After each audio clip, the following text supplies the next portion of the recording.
Okay. We can do a sound check if you Hello, want. everyone. Happy Monday morning. Today is August 11th. How is it August 11th? Y- Yeah, it's crazy. I don't know. I don't know. What a day. Yeah. All right. So you want to just get into it? We Sure. are live on Facebook and YouTube right now, and we'll try to monitor the chats if we see anything. All Uh, right.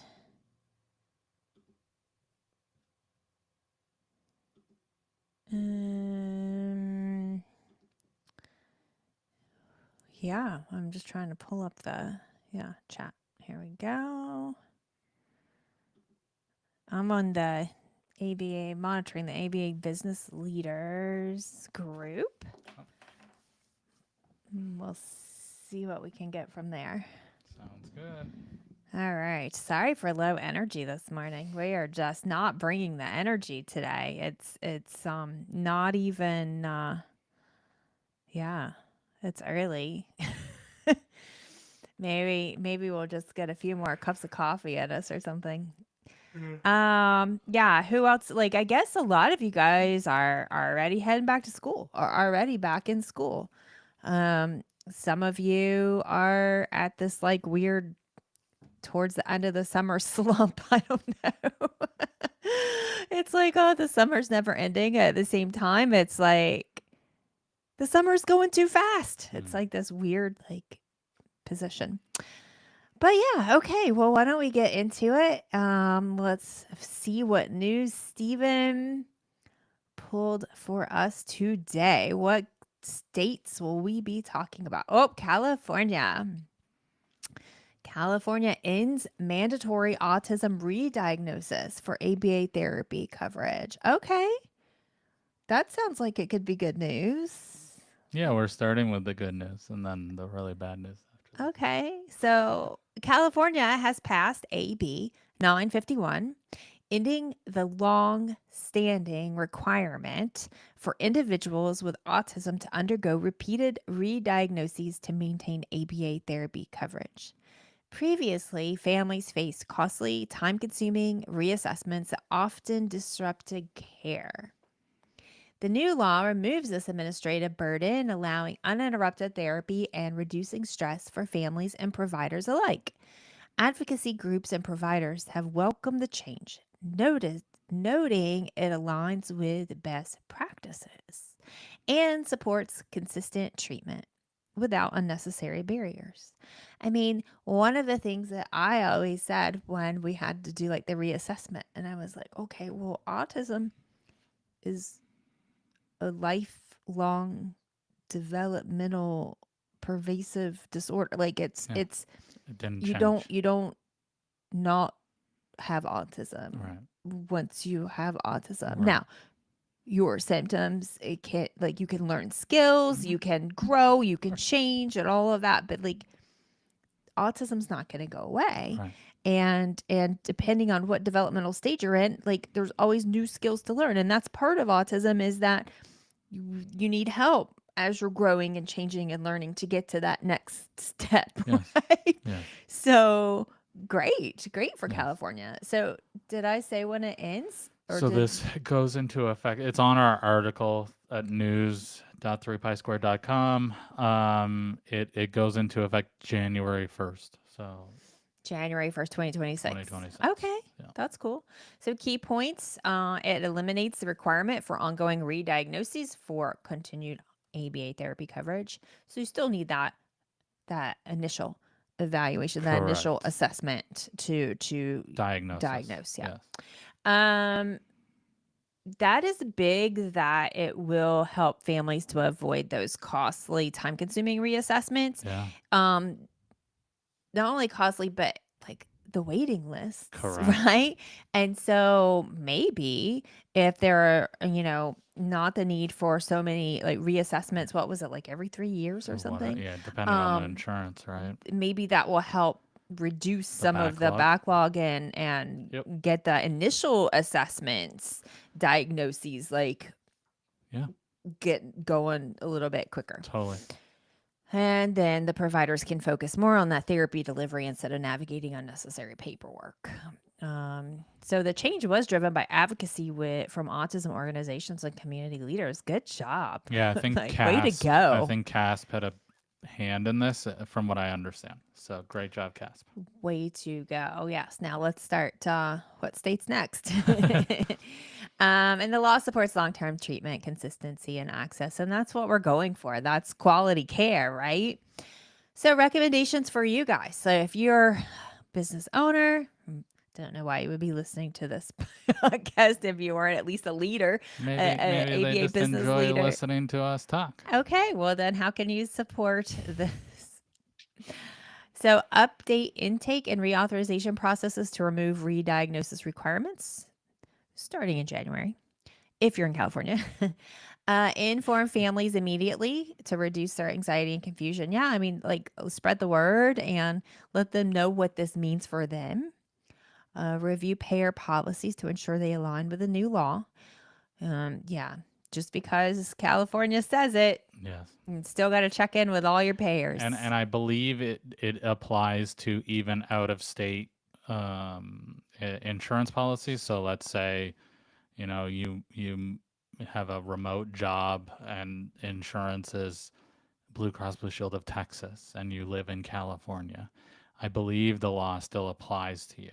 But check with all of your payers. I would start checking now because I assume that it's going to take some time for them to implement, and they're going to go, oops, my bad. Yeah, this is the new law, right? So just checking, okay, who do I talk to when this new law goes in place? How do I avoid this if it gets denied or pushed back, right? Like, who am I supposed to talk to? Just so that you have everything in place. Because, I mean, it's just when anything like this happens, it's going to take some time for a large organization like health insurance providers or health insurance carriers to keep up with that, right? Yeah, So definitely.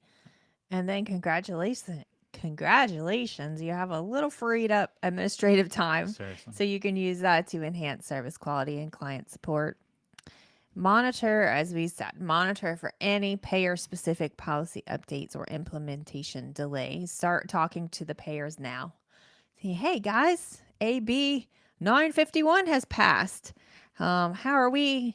What are your plans? right. When is this our agreement going to be updated? And the links to the legislation are in the article, so I would even copy that, right? Because they're gonna go, what AB 9? What is Right. that? Yeah. So just add the link to the email that you send to your network reps, so that yeah, and then they'll say, well, oh, I can't, whatever.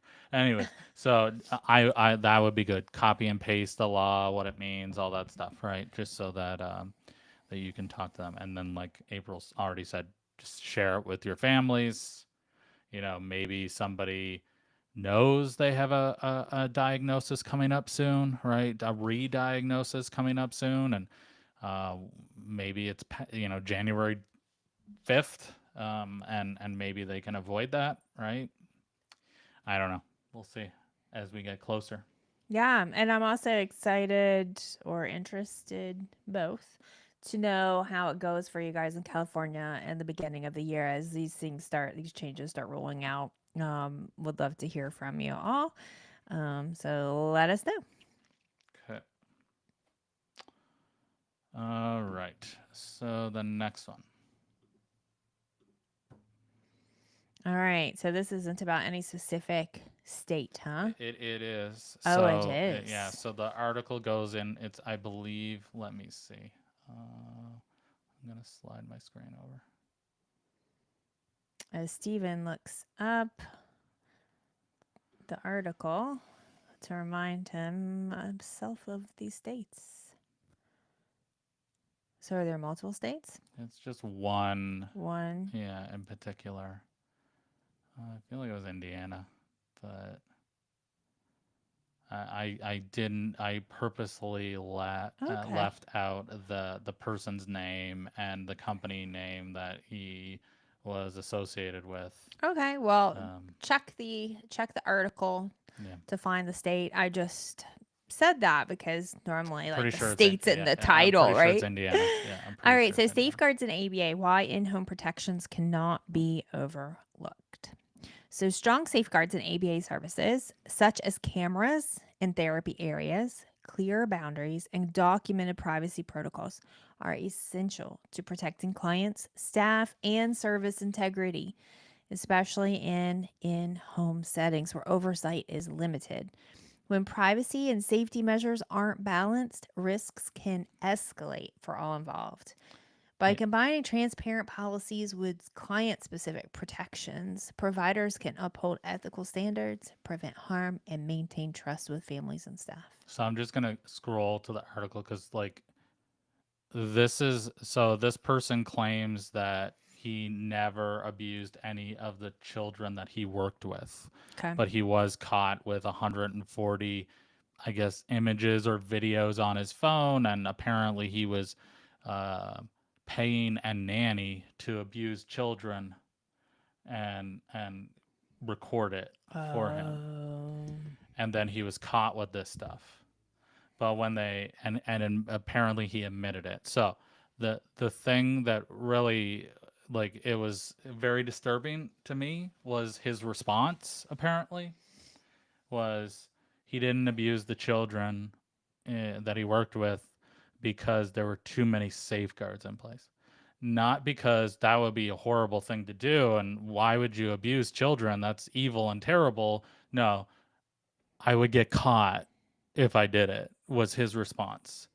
So, like, he has no, from what I understand, he has no convictions. He has no record of this before. So, I assume his background check came back fine. And, you know, here we are. The only reason he didn't do it, if that's true, which I hope it is, because the safeguards were in place. Oh, right. It's disgusting and gross, Yes. and no one wants to be having this conversation. Yes. But the fact that at least the kids for the like were safe. The Yes. kids in the company Kudos to this company. because they had If that, safeguards in place. if this is actually, if he is telling the truth, right? Right. I don't know how much trust you can put in someone that does this kind of thing, but still, right? Like, hopefully that is true. So, and this is why we have our safeguards. We hope, like Pollyanna World, that every staff member that we hire is going to be amazing and wonderful and safe. Yes. But we can't guarantee that. And Correct. so safeguards like cameras, boundaries, privacy policies protect clients, staff, and the service provider. Because also too, I mean, we need to protect our staff as well. Because I mean, I know this isn't the situation in this particular story, but sometimes staff can get accused Sure. and they have done nothing wrong. So it's just best for everyone Right. involved. In-home ABA poses unique oversight challenges compared to the clinic setting. I don't know if we talk about it in the recommendations down here, but that was one of the reasons why we never allowed in-home services to happen if there wasn't an adult present in the home. But that being said, that's not enough safeguard. Just No. having therapy in the main area, having Correct. even a baby monitor that the mom can, or the dad or the caregiver, babysitter, whomever can have access to be able to not be a disruption to services for certain, because sometimes that can happen, course. right? We want to like have a more less distraction in the room, right?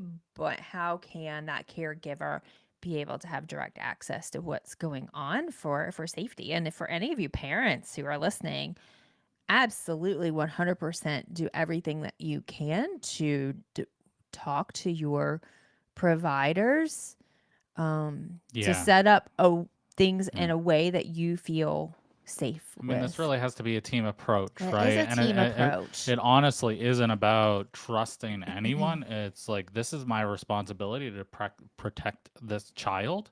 And so I'm going to do my job, right? And, as I said in the article, like, for a camera in the therapy area, like, I would do that myself, right? This isn't, it wouldn't matter who was coming. I would be doing that.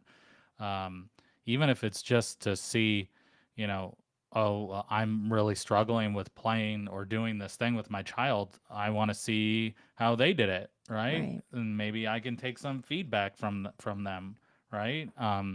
And seeing it versus somebody telling me how they do it is very different. So I think even just from that circumstance, like, it would be fine to have a camera in there. So, and that not even talking about the abuse thing, but plus the abuse thing. You know what I mean? Yeah. So, Yeah.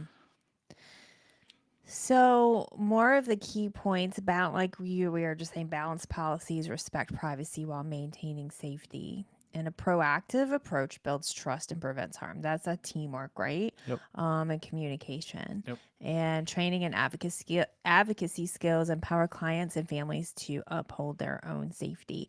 And also, sometimes there's abuse and neglect in the home, right? And so, correct. not just having that mandated reporter as part of the onboarding just to check a box, but really to learn to know how to pick up on some of these cues Yes. to protect everyone. So, recommendations, what can you do? We've already discussed a few of them. But install and maintain recording equipment in common therapy areas with clear use policies. You can reach out to us, or you can look back. I don't know which podcast it is, but we talk about camera use because there are specific things that you need to have in place. Right. Not for the really for the parents. Obviously, follow your laws and your state parents, but most states, from what I understand, you can record in your home, Yeah. and that's not going to be a problem. Now we're talking about the company, so Yes. So create privacy protocols for older children while addressing potential safety risk. That's a good one, because what it looks like for a 4-year-old and what it looks like for a 14-year-old, yeah. it's some of going to these be different, some of right? these things that they might be working on, they don't want their parents to know about, right? Like, Right. at least they don't want it openly discussed with their parents, right? And they want Yeah. some privacy. So I totally get that. How do we set this up so it works for everybody? Hmm. Because, like, the other issue that you have here is, we've talked about this a million times, but the turnover rate, especially on the tech side of things, is like, it's insane, right? So, like, I think the average is 65%, right? So, like, there's a lot of churn here, and so things are going to get missed. Background checks may not come back the way that you want them to. It's just, so making sure that you have these things in place. How are we going to do this? How are we going to provide that kind of balance of safety and privacy? It's really important, and I think it has to be custom for every family. Hmm. And then, sorry, you go ahead and finish it, and then one thing that I don't feel like was addressed as well as it should have been is missing. So I'll just go ahead. So I can't remember if I said this. Well, we said this, but I don't know if I read this bullet for Hmm. recommendations, but train staff and families on recognizing and addressing unsafe situations. Regularly review and update safeguard policies to adapt its new risks. Same thing, like ongoing training, not a box to check off at intake for either Right. family or staff. Right. Ongoing training. How do we make sure we don't drift and we don't lose sight of some of these things? How do we check back in with us on a regular basis? Foster a culture where safety concerns are reported and addressed without fear.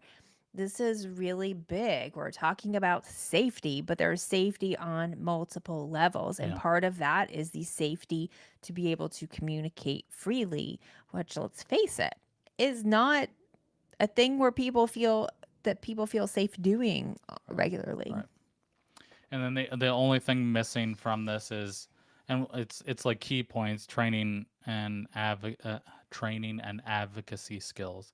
And so, maybe the abuse isn't in the home with ABA therapy. Maybe it's when they go to the mommy and me thing, or maybe it's when they go to a camp, or right. And so teaching the child how to say no, and how to say this is uncomfortable, and whatever way that they can, teaching the child so that they can tell the parents when something, right, I think is just so important, right? And a lot of, at least previous ABA programming was, we're gonna teach the no out of you. You're gonna do it no matter what. You know what I mean? Obviously, that's a problem. Yeah. So So teaching those advocacy I skills think it's are important. important. Should definitely have a place in regular programming as appropriate for the learner, for sure. Ugh, yucky. I don't like Yeah. having to discuss these things, but I'm glad that we are discussing them. And I hope that it makes it a little bit easier to discuss these things with your team. Um, Discuss them here within our groups, right? Yeah. Just in general, how can we, what do you have in place? What safeguards do you have in place? How do you keep up with this on a regular basis so that you don't lose sight of it? Yeah. Yeah, it seems it is extremely difficult. And I mean, again, kudos to this company having safeguards in place, even considering this. I think a lot of ABA companies go into this well-meaning, great intentions, assuming they're going to hire great people. The background check came back fine. Mm, I know there was another, and kind of ended here, and then, we would love your feedback. Anyone that has, better ideas than this, I want to hear them. But there was one company, I don't remember what state it was, but this person said he got this job because he knew he could do this. yeah. And it's like, what in the world is going on, right? Like, so I don't mean to scare anyone, but we have to take this seriously. Yeah, for So sure. We do. We do. And if you need any help, if you need someone to talk out loud through this with, we're here. And I feel like we have some pretty safe communities yeah. within our groups, and so reach out. You're not alone. We're not alone in this. Like, it's a team effort on multiple levels, right? So as a community, as a whole, we can all work together to support each other. And as I say often, reach out to those other individuals, those other business ABA businesses, ABA practitioners, clinicians in your town, Mm-hmm. and pull together and discuss these things and see how you can help each other. Yeah. If nothing else, sometimes just sharing your feelings over coffee can be a great start. So, all right. Well, that's news for today. We will see you again next week. Bye bye.